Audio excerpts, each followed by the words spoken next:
Mr. Whitaker, what a pleasure it is to be with you. And what an outstanding job you did as Cecil. And I know you love to take roles that allow you to grow. What was it about this character that allowed you to grow? I mean, there was a lot of challenges inside of it. First, just really deeply understanding the period, the time, the history of like such a long period, because we're talking the early 1900s until now, and then just trying to understand technically even like certain things I need to understand about aging. It really made me understand about the aging process. 40 years? Yeah, I was, let's see, how long? About from 30s to 90. Yeah. Yeah, 30s to 90. And that was an experience, and feeling that in my body was a new experience of understanding for me. And in the speech, the move, it was a lot of things to grow from. It was one of those movies where I got a little afraid because of what I needed to understand, which was good for me. It's good for me to have some fear. It's packaged around civil rights, but it's really a father-son relationship. Yeah. What did it pull out of you about your own dad? I mean, it made me even get a deeper appreciation, I think. My dad, he had left, just like, like Cecil did. My dad left Texas and he moved to Los Angeles. It was a big deal to move away from his family. My grandfather, I mean, in a way, he was never forgiven as the first son, the prodigal son, to go away, And then he worked really hard, and I think it taught me that, to reach out, to try to work towards the life you want to have, and to work for what you believe, and to try to like maintain opportunities for your family and give them love. And so it was a lot of things. I heard you mention your mom the other day, and you said you learned a lot from her. From one lesson in particular about this movie was, she said, "We're going to church." Yeah. And what did you say to her? Because I come from a background of preachers and teachers.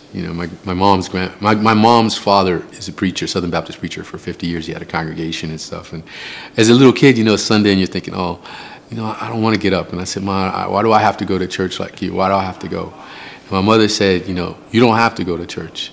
You don't have to believe what I believe, but you have to get up and you have to believe in something. And that was a big lesson for me.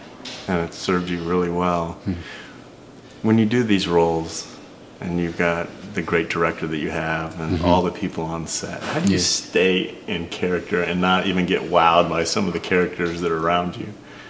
I think because of that fear outside, because I'm working so hard to like make sure I'm in the right space, and knowing where I am and what I'm doing, to help the film, to serve the film. I think it's because, in effect, I'm serving the story, I'm serving the character, I'm serving the film, and I don't have anything around that other than that. You were asked this question, you said, what group do you definitely want to have see the film? And you said tweens.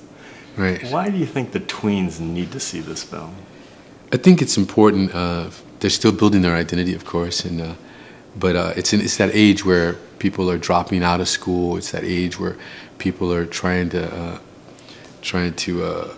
advance themselves. They're going through physical changes. There's all these different things going on. But I think to understand what is possible, what's possible during your youth, that when you find what you believe in, is a very powerful thing. To have something to look forward to at that age is very important. I think that age, and then the college age, when you just are graduating, and you're also in that stage of figuring out what you're going to do. What am I going to say in the world? Where am I going to live? What's going to be my job?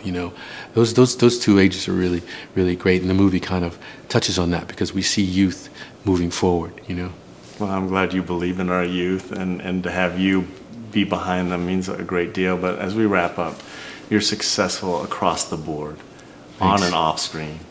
What advice do you give to the rest of us pursuing our dreams, given what you've been able to achieve?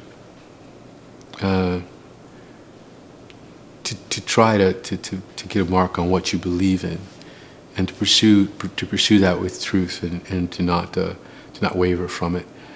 And when you do waver, recognize that it's just it's a step to the side, but it still can be a step to the side, it can be a step forward. It depends on how you move, the angle in which you go. As long as you stay true on the inside to the core of what you believe, then you can achieve what you want. And we get to enjoy what you do, staying true to your beliefs. Thank you so much, Mr. Whitaker. Hey, thanks. Congratulations. Pleasure. Thanks a lot.